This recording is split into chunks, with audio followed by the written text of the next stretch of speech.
नमस्कार. आज आपण एक अशी कहाणी पाहणार आहोत जी जिद्द आणि परिवर्तनाची आहे. एका अविश्वसनीय प्रवासाची. बघा, सुरुवात झाली ती फक्त एका विचाराने. एका तरुण मुलाच्या मनात आलेला एक साधा पण तितकाच प्रबळ विचार की मला शिकायचे आहे, आयुष्यात काहीतरी मोठं करायचंय. आणि ह्याच विचाराने योगेशच्या प्रवासाची दिशा ठरवली. चला तर मग योगेशच्या जगात जाऊया. तळणी नावाचं एक छोटंसं गाव. इथूनच या गोष्टीची सुरुवात होते. घरची परिस्थिती तशी बेताचीच होती. शेतीतून जे काही उत्पन्न मिळायचं ते कुटुंबासाठी अपुरं पडत होतं. तर बघा, परिस्थिती अशी होती की लहान वयातच योगेशवर जबाबदारी आली. पण स्वप्न बघणं काही त्याने सोडलं नव्हतं. महत्वाकांक्षा अजूनही जिवंत होती. आणि त्याचा प्रत्येक दिवस खरं तर त्याच्या संघर्षाची एक दुहेरी कसोटी होती. एका बाजूला रोजचे कष्ट होते आणि दुसऱ्या बाजूला एका वेगळ्या भविष्याची तीव्र इच्छा होती. हे बघा, त्याचा दिवस कसा विभागला गेला होता. सकाळी उठून थेट कुटुंबाच्या शेतात प्रचंड मेहनत करायची आणि दुपार झाली की थेट पेट्रोल पंपावर कामाला. म्हणजे एकाच दिवसात दोन दोन ठिकाणी कष्ट. साहजिकच आहे, इतक्या कष्टानंतर शरीर तर थकून जायचं. पण त्याचं मन मात्र हार मानायला बिलकुल तयार नव्हतं.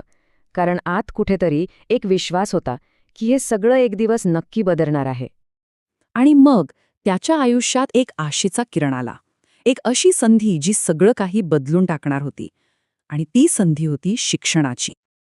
आता ही संस्था सद्गुरू कम्प्युटर्स तळणी फक्त एक कम्प्युटर शिकवणारी शाळा नव्हती.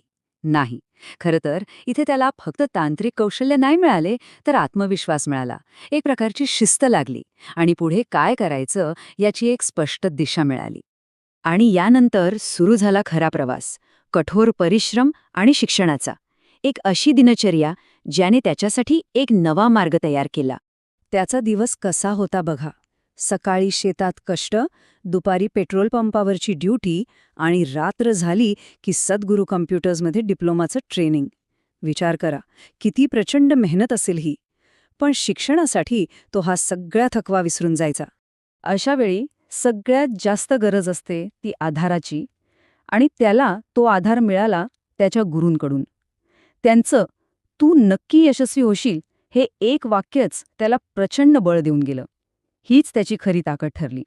आणि मग तो दिवस आला जेव्हा या सगळ्या अविरत प्रयत्नांना, त्या संघर्षाला अखेर फळं मिळालं. योगेशने आपला डिप्लोमा यशस्वीरित्या पूर्ण केला. हे त्याचं पहिलं मोठं ध्येय होतं आणि ते त्याने नव्या कौशल्यांच्या आणि कमावलेल्या आत्मविश्वासाच्या जोरावर गाठलं. आणि हा बदल बघा, कुठे पेट्रोल पंपावर काम करणारा एक तरुण आणि आज एका चांगल्या बँकेत एका मोठ्या पदावर काम करणारा एक प्रोफेशनल. हेच आहे खरं परिवर्तन. एका खऱ्या यशोगाथेचं हे उत्तम उदाहरण आहे. आज जेव्हा योगेश मागे वळून पाहतो तेव्हा त्याच्या मनात अभिमानासोबतच एक कृतज्ञतेची भावना आहे. त्या मार्गदर्शनाबद्दल ज्याने त्याचं आयुष्य बदललं. तो स्पष्टपणे सांगतो की माझ्या आयुष्याला योग्य दिशा देणारी संस्था म्हणजे सद्गुरू कॉम्प्युटर्स तळणी. त्याच्यासाठी ती फक्त एक संस्था नव्हती, तर एक निर्णायक शक्ती होती ज्याने त्याला योग्य मार्गावर आणलं. ही कथा ऐकल्यावर एक प्रश्न नक्कीच मनात येतो की आयुष्यात मिळालेली एक योग्य संधी आणि त्याला जोडलेली आपली मेहनत आपलं आयुष्य किती बदलू शकते, नाही का?